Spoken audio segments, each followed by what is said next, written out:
Allô, je viens de recevoir des beaux colis par la poste. C'est des copies de mon livre Comment faire ses conserves sans empoisonner sa famille. Je suis bien excitée. Il sort le 7 septembre et on va ouvrir la boîte ensemble pour voir à quoi ça ressemble. Donc, nous revoici devant la grosse boîte brune que je viens de couper parce que je ne suis pas une influenceuse qui peut couper et filmer en même temps. Et on va enlever le papier. Oh mon Dieu! C'est bien cute! OK. Il est vraiment mignon. Oh là là, ça fait drôle de le voir en vrai. Donc, voici le résultat. Très mignon que l'imprimeur l'ait placé comme ça, parce que, tu sais, c'est voulu que les dessins soient continuels, mais il me l'a mis comme ça en couverture. Donc, voici le résultat. Je vais en prendre une copie. Oh là là là là là! C'est tellement cute! Il est tout doux. OK. Vraiment cute. Donc, on tasse la grosse boîte brune sale et on va regarder le résultat. Oh, mon Dieu Seigneur, qui est cute. OK, donc, j'ai encore une fois fait les dessins dans cet ouvrage-là sur mon iPad. Ici en couverture, je voulais mettre une dame d'une autre époque qui fait ses conserves et qui fait probablement toutes les affaires possibles de canage qui existent dans le monde. Non, c'est pas vrai, il y en a d'autres. Il y en a beaucoup. Mais donc, je voulais lui donner un style vintage vraiment parce que il y a une partie du livre qui est consacrée à l'histoire de la mise en conserve. Donc, on va aller voir à l'intérieur. Oh là là là là! OK! Donc, voici le résultat.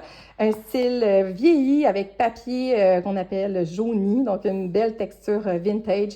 Ici, c'est le monsieur qui a inventé la mise en conserve, Nicolas Appert, qui n'était pas du tout un scientifique, c'était un confisier. Ça ici, c'est sa première usine de conserve. Hein? On a déjà vu pire comme usine de canage, un château à Massy.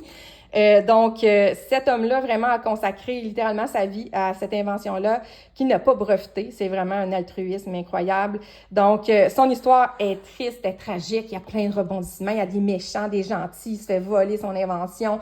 Les gens le discréditent. Donc, c'est vraiment terrible et sa fin n'est pas joyeuse. Donc, je veux pas vous le spoiler, mais c'est vraiment l'histoire de la mise en conserve ici, là, c'est vraiment fascinant. Moi, je suis tombée en amour avec ce personnage-là. Je suis certaine que vous allez apprécier toute cette section-là. Je me rends jusqu'à l'invention du pot maçon. Donc, lui aussi, pauvre monsieur maçon qui a pas eu des beaux résultats suite à sa découverte, pauvre inventeur. Donc, ensuite, en deuxième partie, comment faire vos conserves. Donc, ici, un récapitulatif des éléments importants, l'impact de l'altitude, de l'acidité, pourquoi les conserves, faut les faire à l'autoclave parfois. Vous avez également tout pour vous outiller. Donc, quoi acheter? Comment acheter un autoclave? Là, j'ai passé des heures à magasiner ça, fait que vous n'aurez pas à le faire. Donc, j'explique c'est quoi les différents modèles.